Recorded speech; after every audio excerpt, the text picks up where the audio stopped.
Let me begin this morning's discussion and also sharing on the wise reflection.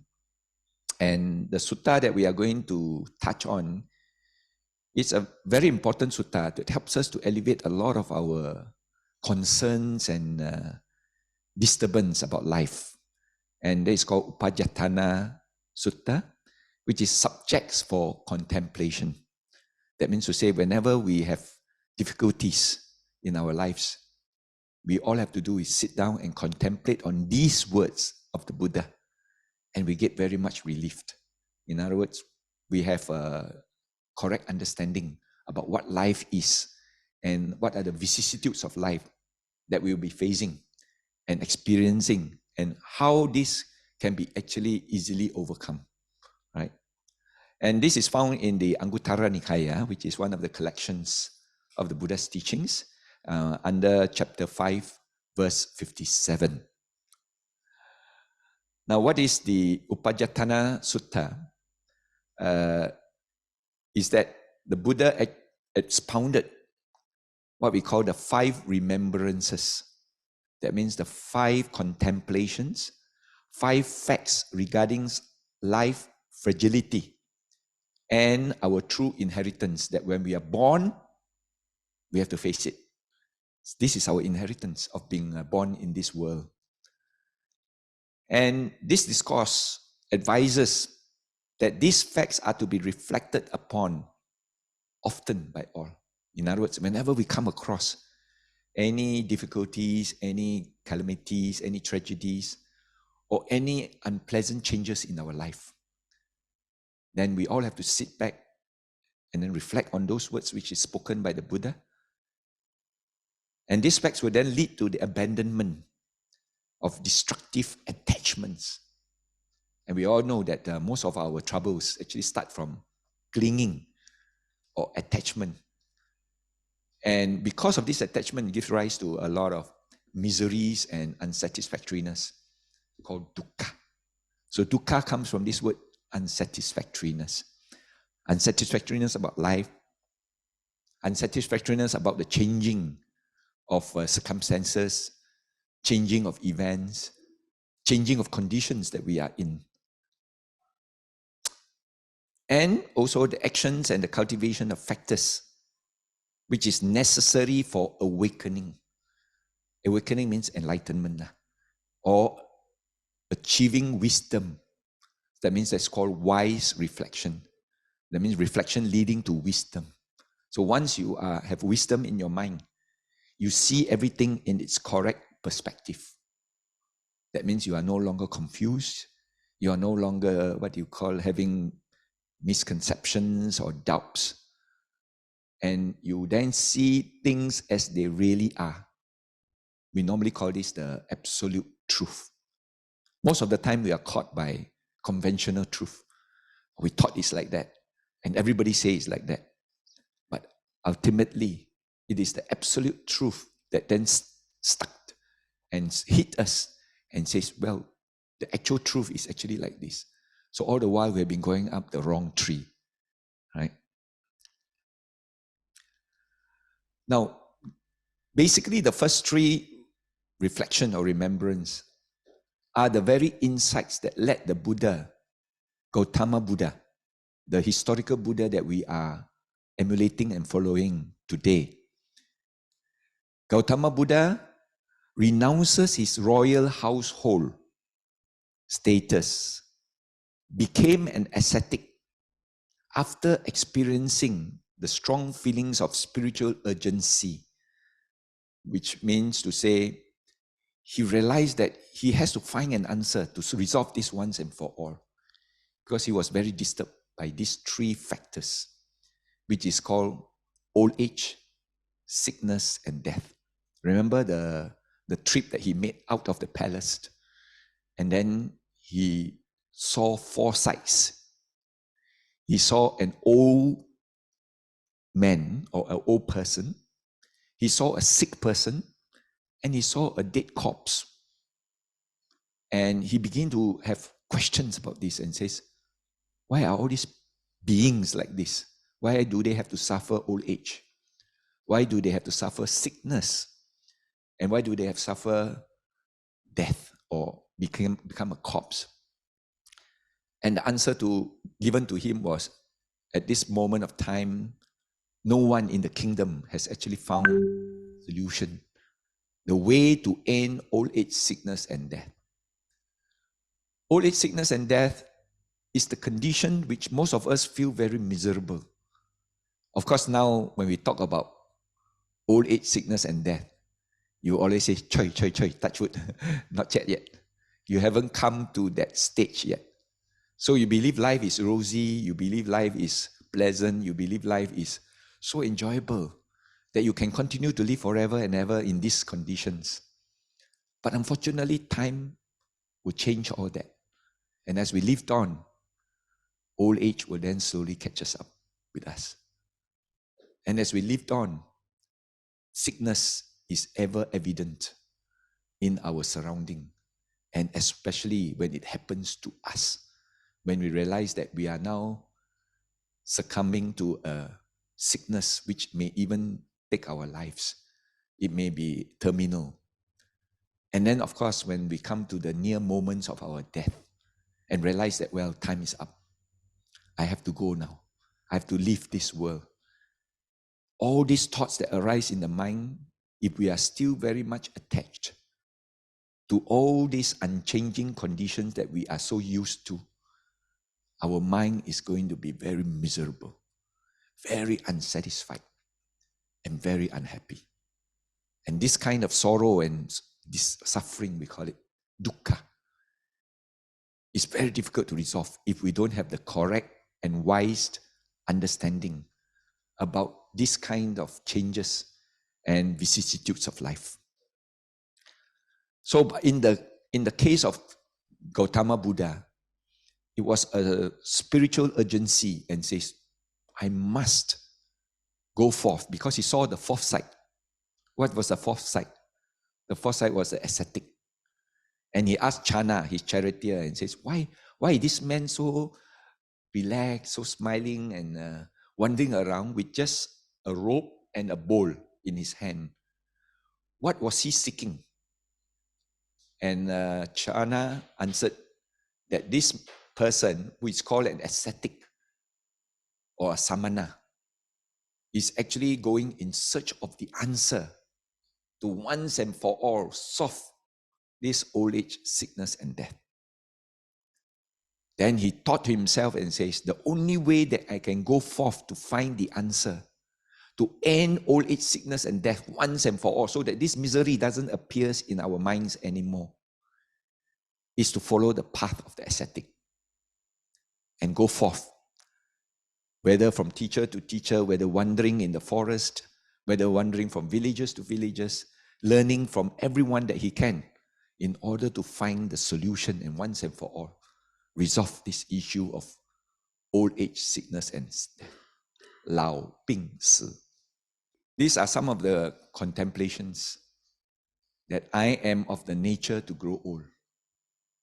There is no way to escape growing old. It's inevitable. You cannot say, stop. I'm going to remain young forever, like Chang'e. Having the peel of xian tan, once consumed already, after that you remain young forever. And that's what Chang'e, the story of Chang'e was about, isn't it? That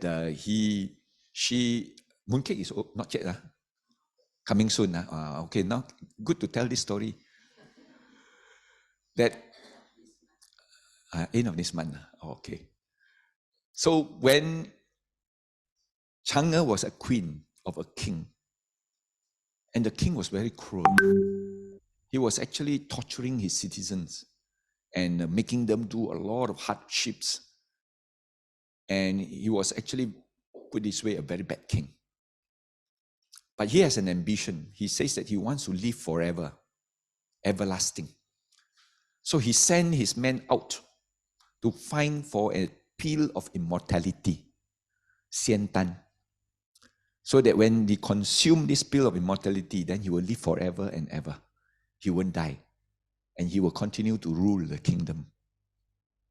And true enough, the king, the soldiers that were sent out, the people that were sent out, found the pill of immortality and brought back to the palace, told the king, yes, we have found it, and we are brewing it for you to consume. The king was waiting, very happy. The queen came to know of it, Chang'e, and says that if my husband, the king, were to consume this pill, then the people will never be free from suffering and hardships. I cannot allow my husband to consume it. So what she did was she went to the brewing room, took the pill, and she consumed it herself. And then she became immortal. And then flew up to the moon together with the rabbit. So, but what was the rabbit doing? What was the rabbit doing? If you see the picture, the drawing of Chang'e in the moon, is that the rabbit was pounding something, isn't it? The rabbit didn't stand there like a mascot. You know? The rabbit was actually doing a pounding. The old pictures of Chang'e, if you see some mooncake, they have it on the wrapper. The rabbit was pounding the pill of immortality.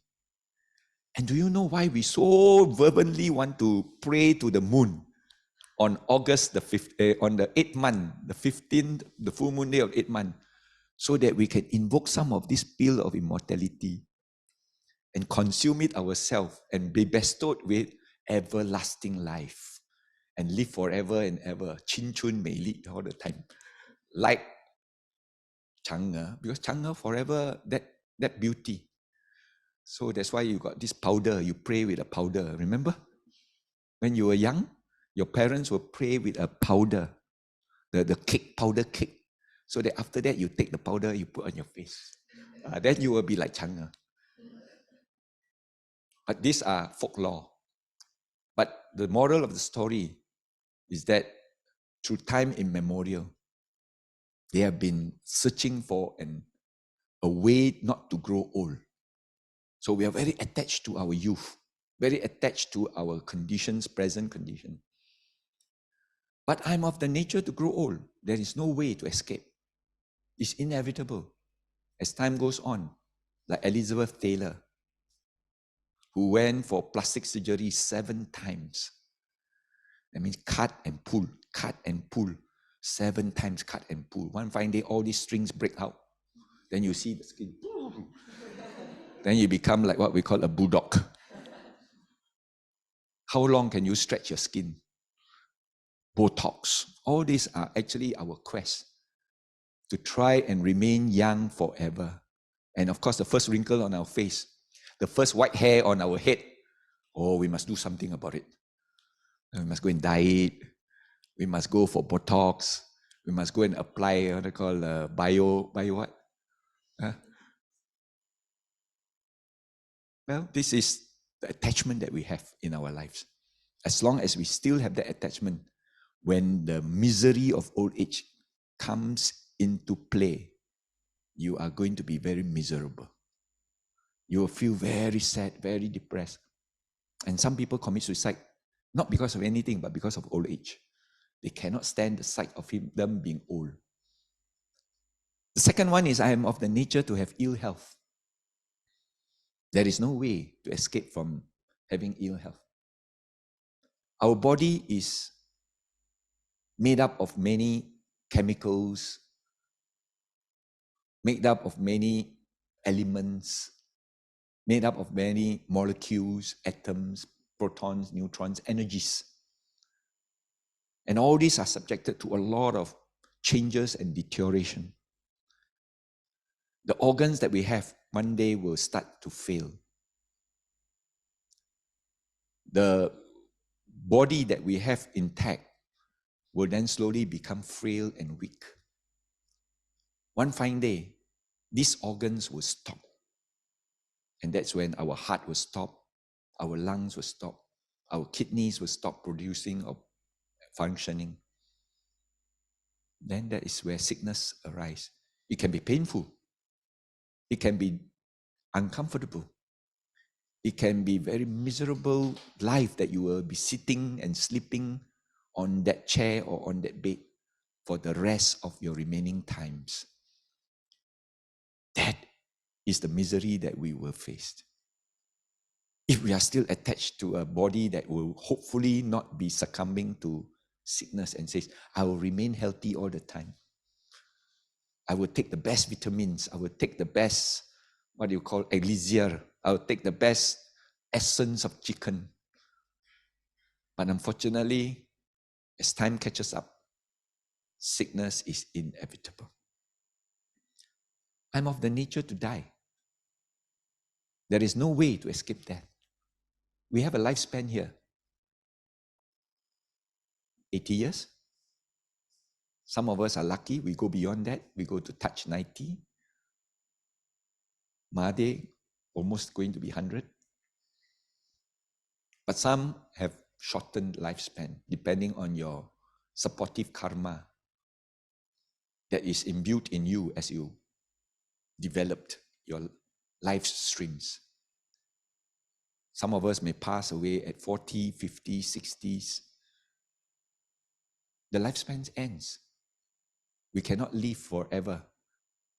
We will have to come to a point where we will have to say goodbye to all the loved ones, say goodbye to all the luxuries that we are enjoying, say goodbye to the big house that we are staying, say goodbye to all the things that we enjoy so much, the food that we enjoy so much. Eventually, we have to come to a point in time and say, I have to leave this all behind. I carry nothing forward. I'm of the nature to die. Now, all that is dear to me and everyone I love are of the nature to this kind of changes. There is no way to escape being separated from them. Today, you have your family with you, your children, your parents, your siblings. But as time goes on, one by one, will then go off. And you cease to have their company. You cease to have their presence. You have to live alone sometimes because your spouse has left you. This is the nature. This is the change that will be taking place very soon. It's only a matter of time. My deeds are my closest companions, and I'm the beneficiary of my deeds. And my deeds are the ground on which I stand. Because at the end of the day, you will not be remembered by the personality that you are, but by the deeds that you have contributed, that you have done, you have associated. Most of the time, we remember them through these deeds. And these are some of the contemplations. Again, we have to think about each time and regularly. Now, let's come to aging. Now, aging is a very natural process because all components are subject to anicca, impermanence. That's why the concept of anicca is a very insightful point that we must come to term, even in our meditation, is that we will then come to realize that nothing is permanent. There is no permanent phenomena. All phenomena are just a flow of events, or a flow of energy, or the rising and falling, or the appearing and disappearing. For every breath that we breathe in, that is not one, because this breath is going to lead to the arising of the next breath. And the next breath doesn't arise on its own. It arises because of the conditions set by the previous breath. You breathe in, and because you breathe in, that's why you breathe out. And because you breathe out, that's why you breathe in. For each breath will lead to a breathing in. For each breathing in will lead to a breathing out. Breathing in will lead to breathing out. Breathing out will lead to breathing in. Nobody breathes in without breathing out. Try it and see. Now, as you sit down there, watching your breath, what do you see? What do you realize? What came as an insight to our mind? If we say, well, just breathing in only what? then you are not wise yet. You are not enlightened yet. You have not realized the phenomena of anicca. But when we suddenly realize that breathing in will lead to a breathing out, breathing out will lead to a breathing in. There's no breathing in without breathing out, and there's no breathing out without breathing in. These are the conditions of the rising and falling. And once you realize that there is a rise, there will be a fall.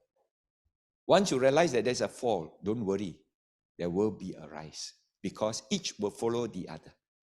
And this, in Buddhism, we call it paticca samuppada, the law of dependent origination, which means to say for every arising, it is caused by the previous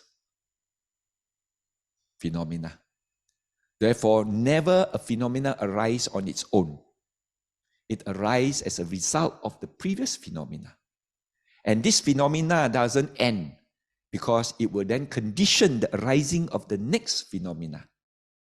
In other words, this life doesn't arise on its own. It arises because of a previous life.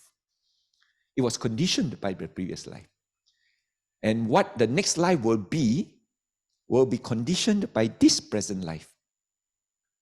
That means to say every moment of our time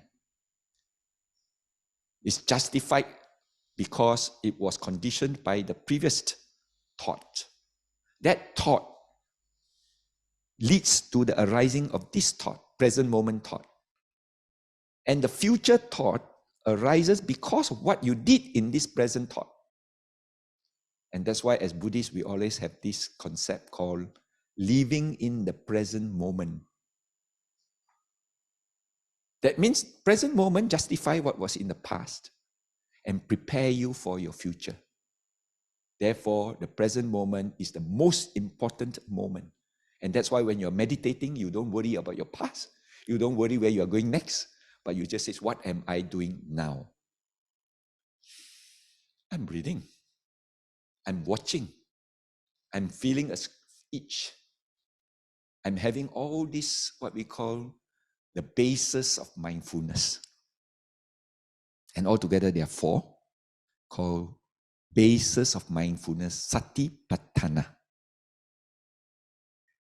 So when you are in this satipatthana, your mind is revolving from this change to this change, this change to this change, this change to this change, and you are watching. And through this watching, then you will come to a realization that you cannot remain in a one base. You will be revolving around, and you just have to be mindful of where you are.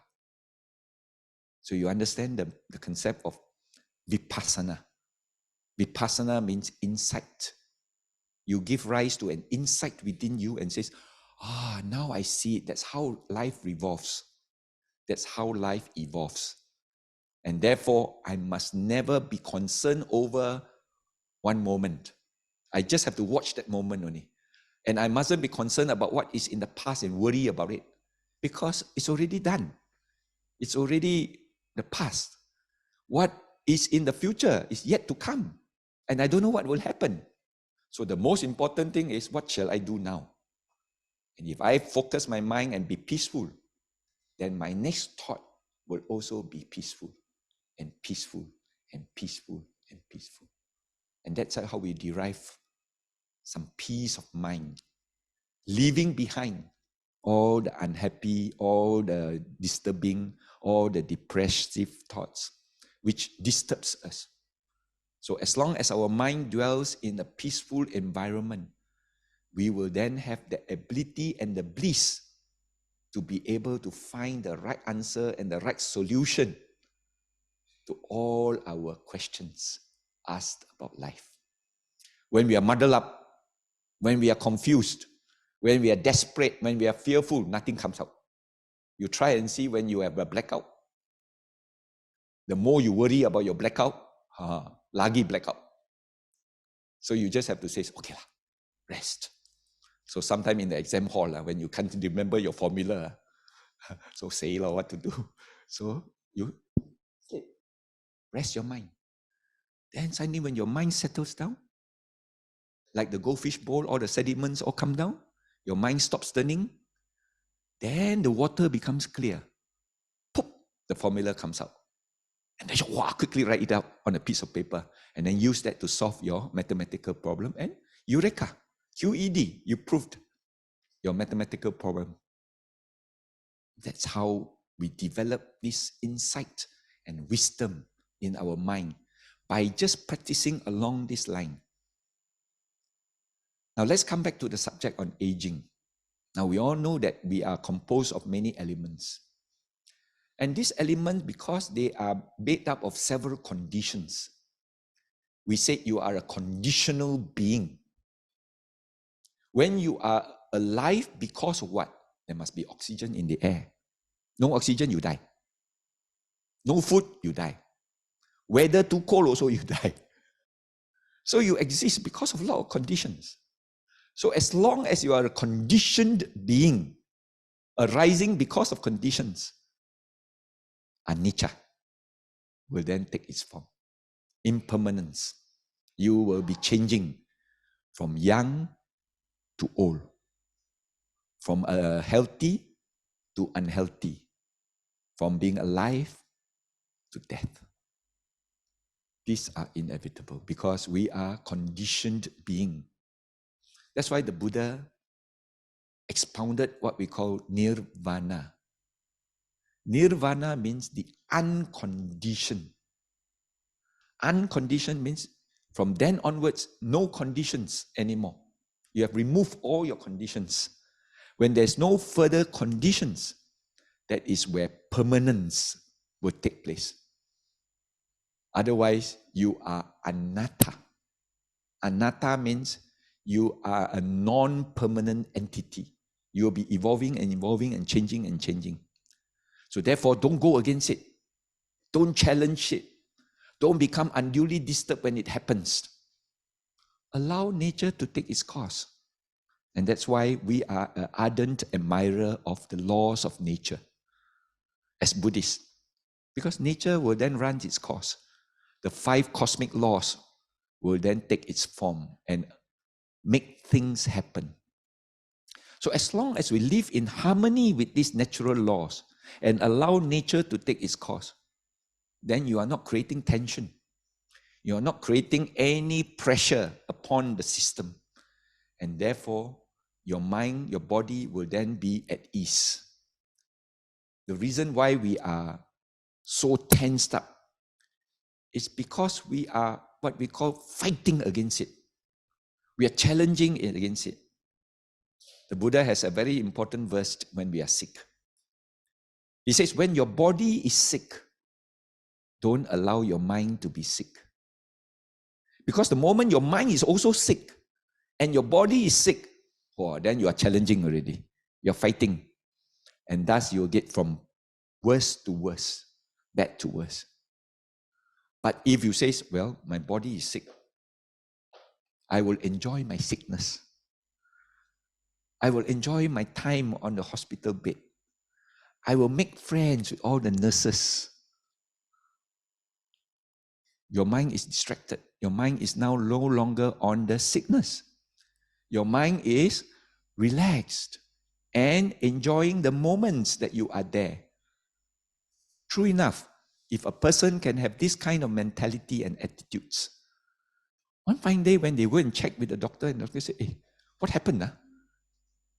The tumor that is in your body is no longer there. Remember, cancer is caused by 2 things. Toxin and stress. Your toxin can be easily discharged as you liked it through all your what you call perforations, all your openings. You sweat, you excrete, you urinate, you actually expel through your breathing out the carbon dioxide. So all the toxins can be released when there is no tension. But the moment you stress yourself up through worries, through anger, through frustration, through desperation, through fears, then that toxin will then be accumulated, cannot be discharged. When it cannot be discharged, then it creates what we call malfunctioning of your organs. It builds up, it clogs up, it blocks up, and thus it then grows into abnormal growth. It becomes tumors. And as it becomes tumors, it becomes inflamed. It becomes inflamed, it creates pain. It creates pain, one day it bursts and ends. And you succumb to your cancer. But a cancer patient, what do we recommend them to do? Relax. Keep your mind focused. Be free from the pain if you can, and just spend a good time. If you are given 6 months, spend 6 months fruitfully. Go for holiday in Switzerland. Go and meet up with all your old friends who you have never seen before. Go and find all the things that you have never done, your wish list, your bucket list, and tick them. I've done this, I've done this, I've done this, I've done this. By the time you finish all your bucket list, you are still alive. And it's already 6 years. Miracles? You call this miracle? No. The Buddha says it's not miracle. There's nothing supernatural. It's all natural. A natural process of flows of energy that when you get blocked up, you must release the block. Same thing with your acupuncture, same thing with your, massage. Same thing with the way that you treat your body, is that you try to make sure that the chi flows, the energy flows, and not get blocked. Then you are free from a lot of maladies and sicknesses and illness. So this is a philosophy. So once you understand that aging is actually a change that is a conditioned change, because you are subjected to so many things. Therefore, changes were bound to happen. But if you are a youth young person intoxicated with the youthfulness of yourself, every day look at the mirror and say, oh, my skin's so nice. How long can you do that? It will come a point in time when the first wrinkle will appear. A lot of people panic when that first wrinkle appear. A lot of panic when their first white hair appear. Oh, I must go and dye it. I'm growing old. How many of us can then learn to grow old gracefully? If only we are not attached to our youth and says, well, I'm really 60 lah. I'm going 70 lah. This is the conditions that is attached to being 70 lah. But if you are fortunate enough, 70 can look like 40 lah. That one okay. That one is your luck. It's your fortune. Enjoy that fortune. But again, you may show the belly, biceps and everything, but at the end of the day, that bicep will also kill. Come 670, come 80, come 90. No choice. So because of that intoxication with youth, they conduct themselves in a bad way. They really sort of waste their health, waste their body, go to the extremes, hurt them, torture them, and in body, speech, and mind. So we don't take care of our body because we don't understand the nature of our body. We don't understand the infallibility of our body. We don't understand the impermanence of our body. And we thought we can live as a youth forever and ever. Of course, this philosophy is very intoxicating. And it's so, what you call, a lot of people have actually yearned for it, that you want to remain young forever. And you will do anything in order to go. You can go even for stem, treatment, stem cells treatments. Well, Mahathir also now, you see, he's not that 60 or 70. He go for stem cells. He's now looking haggard, isn't it? How long can the stem cells work? It does, helps. Reverse a little bit of a process. But at the end of the day, it has to happen. So when we are young, take care of our health, take care of our body, make sure we don't tax them too much, make sure that we have given them enough rest, enough sleep, make sure that we have enough exercises, make sure our diet is good. But a lot of us neglect, maybe because of work, because of time, maybe because of a lot of involvement in activities. We forgot about all this, that our body needs us. They are actually, put it this way, a reflection of what we will be soon if we don't take care of it. Next one is called illness. One day you have a pain in your tummy. You go and see a doctor. The doctor push here, push there, check here, press there, and says, doesn't sound good. I feel some hardness. I have to send you for a scan. And true enough, you go for an ultrasound, you go for a scan, and they say, oh, I'm very sorry to tell you that you have a lump. And that lump can be malign, can be what you call, eventually may have cancerous growth. Then you go for your checks again, and true enough, they say, I'm sad to say that you are now in stage 4. You say, how can? I was all the time all right. Nothing happens. But the news came out, stage 4. When that stage 4 is mentioned to you, and 6 months is given to you, if you are very worried and desperate about this, that 6 months become 3 months. Very fast. The deterioration will take place very fast. But when you are given 6 months, then you say, Yahoo! I'm going to Switzerland, which I've never made time for it. Now I'm going to go. Let me enjoy my last 6 months. Your mind, though there is sickness, but you say, no, I'm positive enough to say that this remaining 6 months must be the most productive, most useful, and most helpful, and most enjoyable. Don't worry, you not only 6 months, you got 6 years. This is the nature of things. So, healthy person, intoxication with health. Now, because you are so conscious about your health, you go to extremes. And finally, of course, it really hits you. And say, I've been taking all the precautions, I've been taking all the, what you call supplements, I've been taking everything that is necessary to keep my body healthy. But unfortunately, these things still happen. There are many strong, able-bodied people, just out of the blue, having cancer of the 4th stage. So when you have that condition, your mind is going to be very disturbed and very miserable. Dukkha at the highest degree.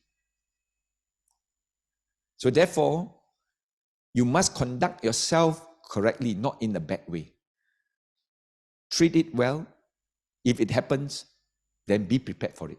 But at least you owe yourself a duty to treat your body well. Now let's come to death. Like all phenomena, there is always a time when it has to leave. I always like to use an electric bulb. This electric bulb is lighted up because of 2 things. One, there's a physical form called a bulb. The other one is a current, which is called electricity. This bulb without electricity will not light up. But because of the combination of electricity and bulb, create what we call a combination of electric and bulb, called a lighted bulb. Our body is also the same thing. We are comprised of nama and rupa. Rupa is the body, the form. Nama is the mind, the mental energy. Some religion call it spirit. Some religions call it soul. But the Buddha says mental energies. One of the Panchakhandas. The Panchakhandas has 4 mental energies and 1 physical energy. Combination of physical and mind makes up what we call a psychophysical being. You and I, we are all psychophysical beings. Animals are psychophysical beings. Even the devas and the petas, they are all psychophysical beings. They are a combination of mental energy and physical energy. There's only one level which is called the arupa lokas, which is actually the non-physical mental energies. That means they exist only in mental energies, in a very state of what we call hibernation. So, because we are a psychophysical being, our mind, though wants to be young, but our body cannot. because it's subjected to change. So one fine day, like the bulb, it has an expiry date. And that expiry date is 10,000 hours. Electricity will run through it, and you will light up, light up, light up, light up, light up, light up, until 10,000 hours, really, it will then fused. So that bulb fails. And when the bulb fails, what happens to the electric current? Is that the end of the electric current? The electric current is still there. It is still having its amperes and voltage. And as long as it exists as an energy with amperes and voltage, it will then flow on. Since this bulb cannot light up, I go and light another one. And that's where a rebirth then takes place. We are all like this. One day, this physical form will have to expire. But as long as our mental energy still has the craving force, which is the electric current, craving for existence, craving for non-existence, craving for sensual pleasures, bhava tangha, vibhava tangha, kamma tangha.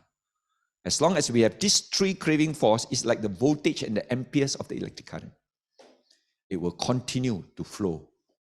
And if it meets another physical form, whether it be a human being, whether it be a deva, whether it be a peta, whether it is in the Brahmas, it will then recombine again and light it up and thus create another birth. But unfortunately, the moment we have birth, that's what the Buddha found out in his enlightenment, that old age, sickness, and death arises because of birth. Because you are born.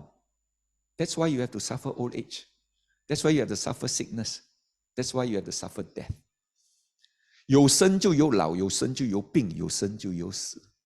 Which means to say, because of birth, that's why you are suffering from this dukkha. What if you don't have birth? What if you are no longer born again? What if you cease from rebirth? Can or not? Still got craving force. Still got voltage and amperes. As long as still got voltage and ampere, electric current still there. Still have to light up bulbs. Still have to face birth. Still has to continue to face old age, sickness, and death. So the only way is to cease from being born. No more become. So the Buddha then says, the only way to gain the cessation of birth is to cease from craving. That's why our noble truth. Remember noble truth? Four noble truths. Suffering, the cause of suffering, the cessation from the cause of suffering, and the path leading to the cessation of the cause of suffering. This is the formula that you have to use to cease from craving. And once you cease your craving, sedikit, lama-lama jadi bukit. Become more humble, become more simple, become less craved.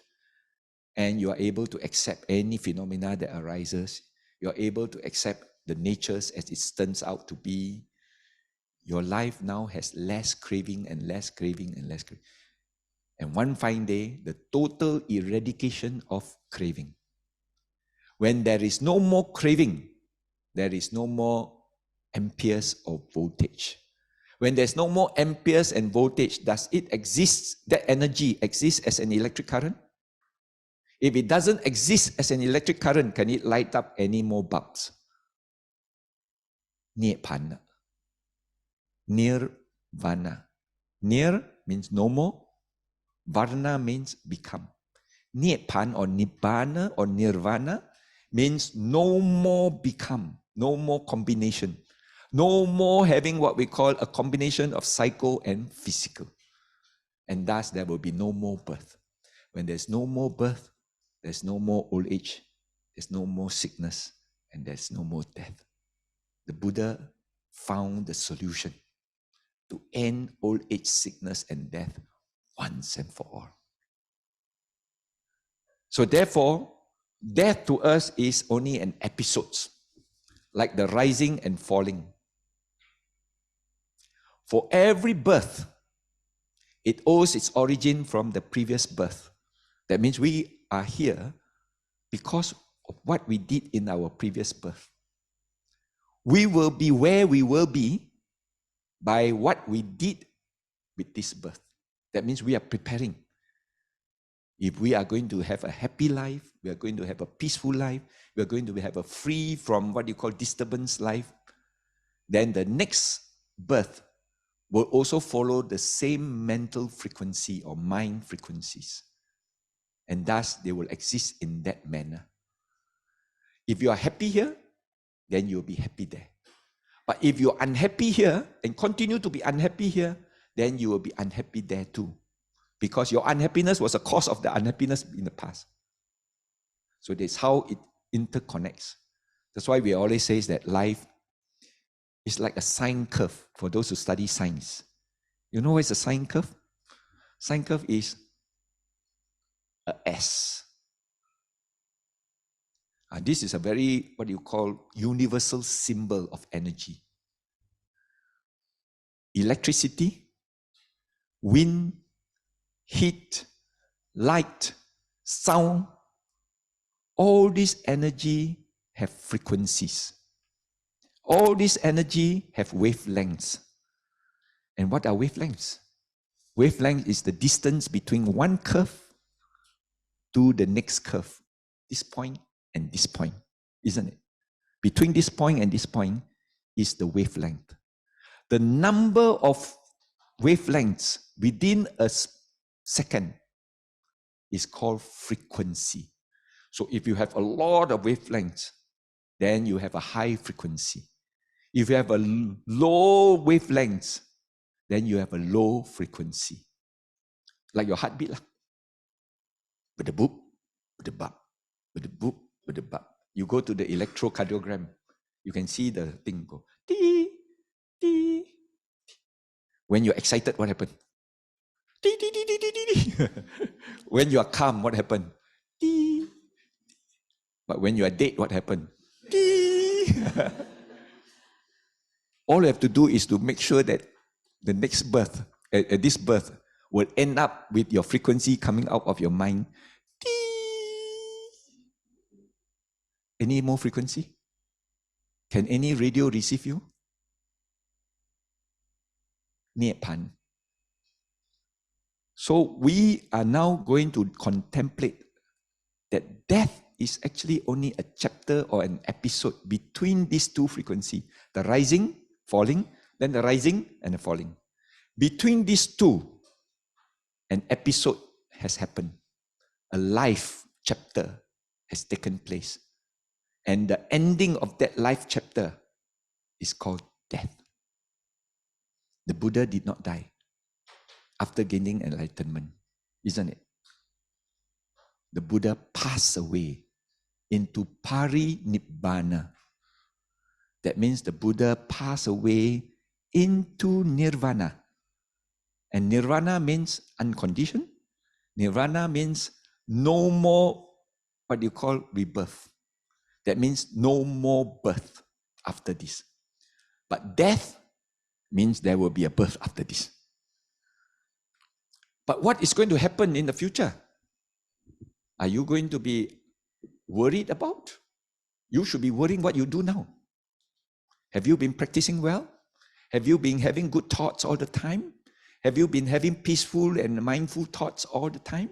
If you have, and you maintain those thoughts at that last moment, we call it the last thoughts. If it is a very peaceful and happy thoughts, the frequency is that. Which plane tuned to the different frequency will then receive you? Automatic. If you are transmitting 988, and a radio receiver tuned to 988 will be waiting for you. And if you transmit 988, waktu sekarang pukul 8 malam. But if you are 106.7, light and easy, Or you are 95.7 Hits FM. No, Hits FM is not 95.7. Hits FM, yeah. That one, the young man's frequent, what do you call channel. We always fight in the car, right? We want 106.7, the other one wants the Hits FM. So that one will be very fast paced. So if you are able to maintain a good mental attitudes, good mind, even at the last moment, we say the rising of that last thought is a very good thought. And as it subsides, it will now propel it to a new thought. But the episode cuts off. Here, previous life.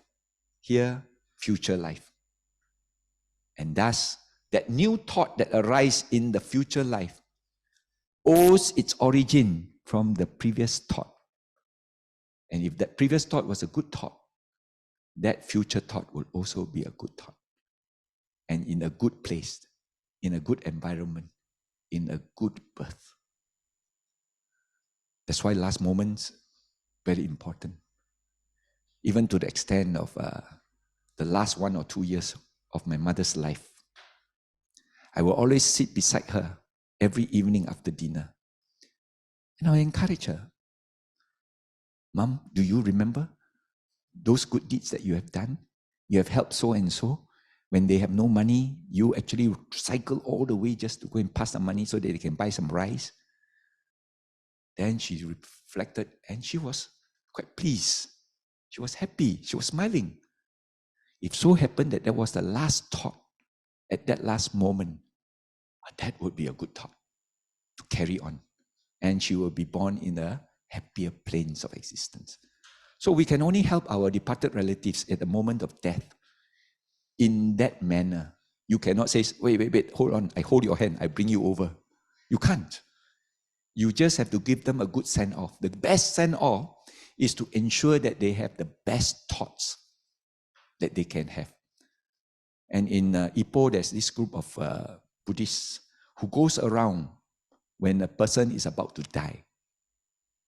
And they go there, they hold their hands, the departed, going to depart. And then encourage them to chant, Namo Amitofo, Namo Amitofo. And after they are doing that, and the body and the mind breaks, what was the thought? Was it about doing bad things? Was it talking about all the unhappiness that he has experienced or she has experienced? No, it's just the heavenly planes of thinking. There's a good chance that that person will have a good rebirth. Of course, some of us may have very dominant, what we call niyama, what you call the nimittas, which may be too strong for us to stop by having this deflection. And it overwhelms you and dominates at that last moment. Sorry, that one. Especially if you are a butcher, you have been slaughtering animals all the time. That becomes what you call preconditioned.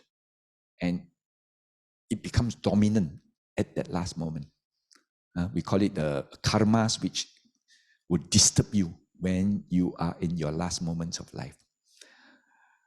So based on the intoxication of life by saying, well, I won't die. I think I will live forever. Or when we talk about death, you say, oh no, it's not my time yet. We should be prepared for death at every moment of our time, but not afraid of it, but in terms of being pacified and being at ease, that it is just like going to sleep tonight. Tomorrow can wake up or not? If you think that, oh, maybe tomorrow cannot wake up, how? You dare not sleep tonight. 怕睡觉. So even your eye is so sleepy also, you push your eye, take a toothpick and prop it up. But you still sleep at the end of the day. But if you think that tomorrow should wake up, and it will be another good day. Before you even count 10 ships, you're already snoring already. Sleeping, isn't it? When your mind is at ease. That is when we say, when we understand and contemplate on all this, we will then know that, well, death is just like going to sleep. Tomorrow we'll wake up somewhere. And we are already prepared to live, to renounce, to detach, to let go, to 放开, 放下.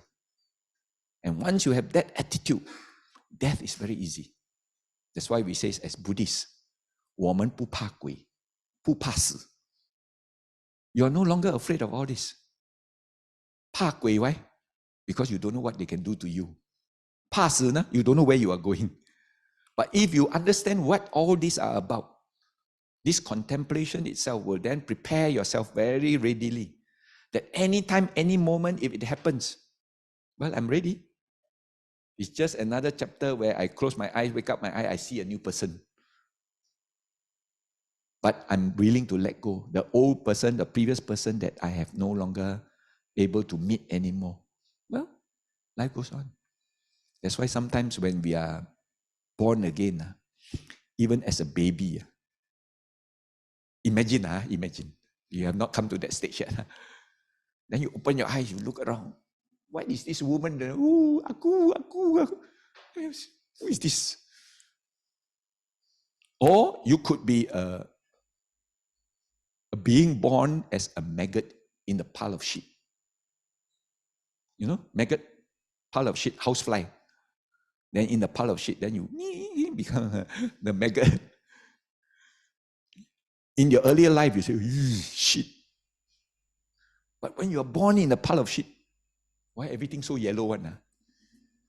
And then suddenly you get acclimatized, Then after that, once you acclimatize and so used to it, you sunbathe on the shit already.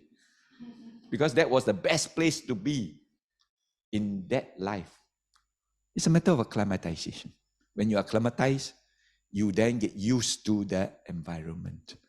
So there's nothing to be afraid of, nothing to be unhappy, nothing to be sad, to live, because it's just episodes. And we have gone through so many episodes. This is not only our only episode. We have come from many episodes before, and each life is different. So until and unless we are able to accept and understand this correctly, the fear in us, the doubts in us will then dissipate. That is where wisdom then comes into our mind. So that is a good thing to have when we are contemplating. And the other one is on desire and passion.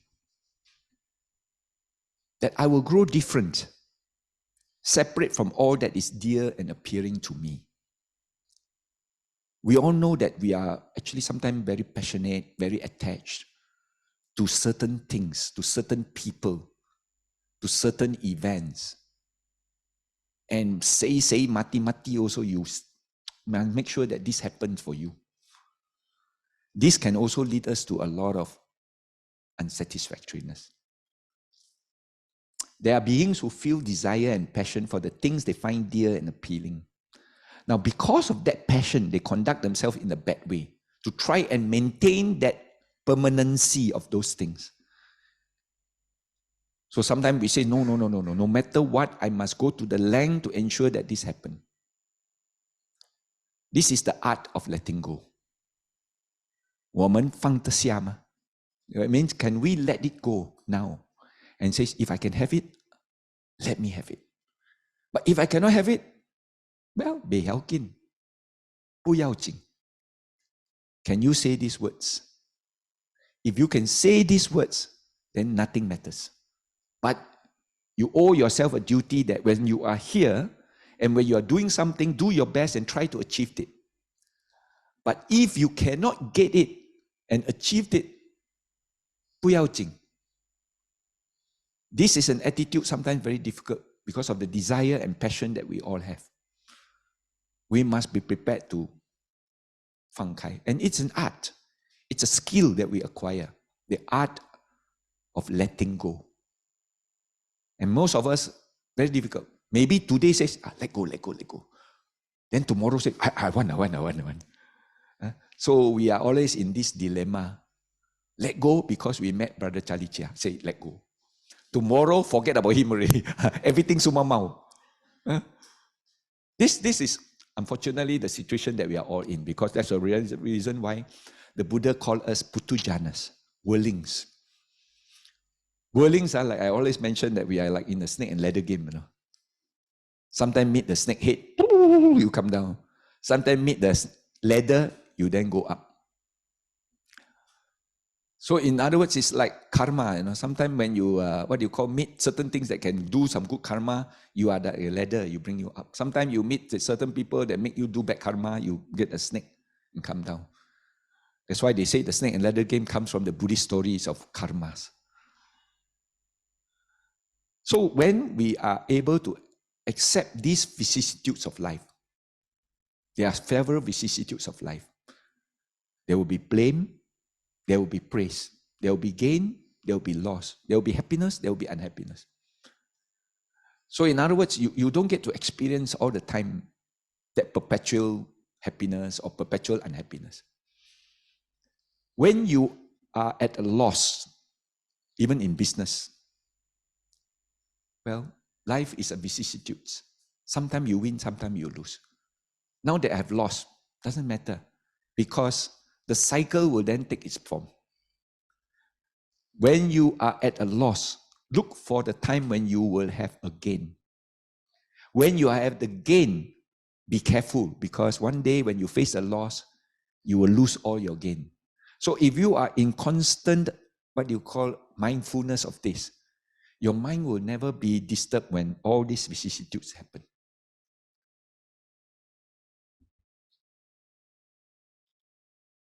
So heir to my actions. I am the owner of my actions. Heir to my actions, born of my actions, related through my actions, and have actions as my arbitrator. So whatever I do, for good or for evil, to that will I fall heir. You have accepted karma. This is the concept of karma. As long as you have accepted karma and don't say, why this thing happens to me? Why must karma take its form on me now? Maybe delay it a little bit later. Now let me enjoy first. That bad karma can, happen later. But we must always remember that we are heir to our actions. We are heir to whatever that we do and we think and we say. And if we are able to understand this and accept it as the workings of karma, and karma has no, belabagi. They will then, if time is ripe, time is conducive, it has to take its form, it will take its form. But I always say that karma is manageable. You can manage your karma. That's why I gave a talk called Karmic Management. Because everybody succumbs to say, oh, it's my destiny, Since I've done all this bad karma, I have to suffer. No, you don't have to suffer. If you understand that this is a workings of karma and it has turned bad, don't you want to do something to stop it from further deteriorating? And our mind is such that we can actually change the conditions for the arising of the karmic seed. The reason why we call karma a seed is because it is a storage of potential. Seed, a mango seed. You look at the mango seed, can you see a mango tree? You can't. But you plant it into the ground, and when the conditions are right, there's water, there's shade, there's nutrients, and the weather is just nice. That seed, without being told, will then become a seedling and grow and grow and grow and became a mango tree and bear a lot of mango fruits. The fruits of karma. But that seed, if it is planted in the desert, where there is no water, no shade, no nutrients, and the weather is too hot, you think that seed will grow? But is that the end of the seed? The potential is still there, isn't it? And that potential will then wait for a condition If the condition comes back, like the desert, once a while it rains and everything turns beautiful again, then the seeds say, wow, the condition is now right. Pop, pop, pop, pop, pop. They all come up and became a Garden of Eden in the middle of a desert. Our karma is like that. The amount of karmic seeds that we have sown, plenty, good, bad, all there inside, running up and down. It's only waiting for the right condition. That when you provide it the right condition, that karma will ripen and then it will take its effect upon us. But if you don't provide the right condition, and we always say that bad conditions or unfavorable conditions, desperate condition, fearful condition, unhappy condition, sad conditions, these are conditions conducive for the arising of your bad karma. That's why when you are desperate, when you are angry, when you are unhappy, your bad karma comes out one after another.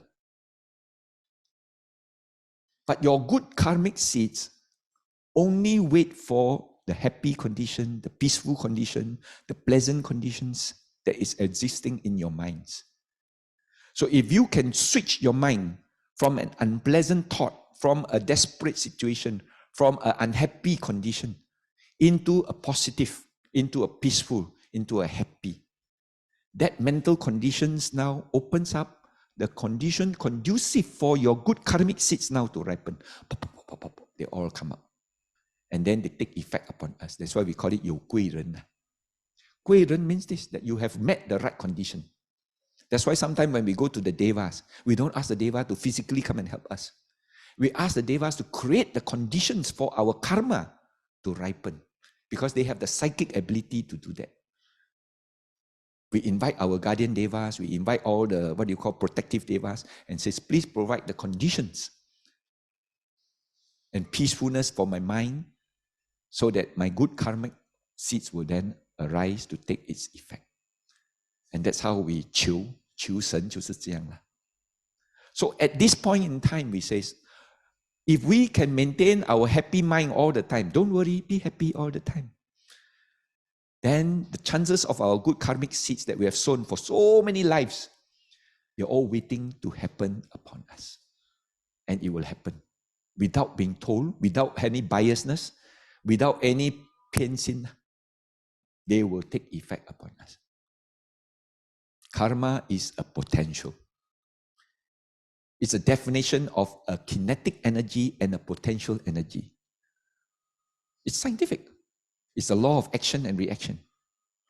As long as you create an action that's kinetic, it will then transform itself into a potential to react. That is called reaction. Action, reaction. So as long as you have sown that action, there will be a seed, potential, stored, waiting to take its effect. But it cannot be eradicated. It must be exhausted. It must be expanded until the last day, when we gain our enlightenment, when we no longer have any more karmic activities in our mind. Is there any more bad karma still there? The seeds still sown inside, not yet ripened? Yes. Some of them, even as an arahant, they have to succumb also. Like Angulimala, not Angulimala, Moggallana, Molen. He has to succumb to his Garuka karma, although he is an enlightened being. But when we are as enlightened being, already free from all this, but that karmic seed finds the conditions all negative one, all positive, no negative. So since it's no negative and all positive, only the positive one comes up and takes its effect. The negative will remain, hibernate, until the person passes away into Nibbana, then that potential ceases. Because no more entity to take effect upon. And that only you can end the karmic energies. Otherwise, the karmic energy is still there. So there is a kinetic, there is a potential. And that potential is a storage of a seed which stores inside you until you expand it when the conditions are right. So when we understand these karmic activities, we know that we don't have to be afraid of it. If we have done bad karma in our past, don't succumb to it and, oh, I've done bad karma, no, I will be suffering all the bad effects. No, just do all your good things. Just keep your mind positive, keep your mind wholesome, keep your mind well and happy. That bad seeds, no chance to come and take effect. But you will continue to enjoy all your good karmic energies. So that is the meaning of air to action. So with this, we now understand that by contemplating on this, then when anytime anything happens in our life, he says, well, these are all natural causes. These are part and parcel of life. And old age, sickness, and death is definitely there, it's inevitable. Let me not worry about it. Let me not be disturbed by it. Let me be wise and treat it as some events that if it happens, and I allow it to happen, and therefore I shall be free from any miseries as a result from it. And that attitude will last us until our final days. So with that, thank you very much, and may you all be free from dukkha.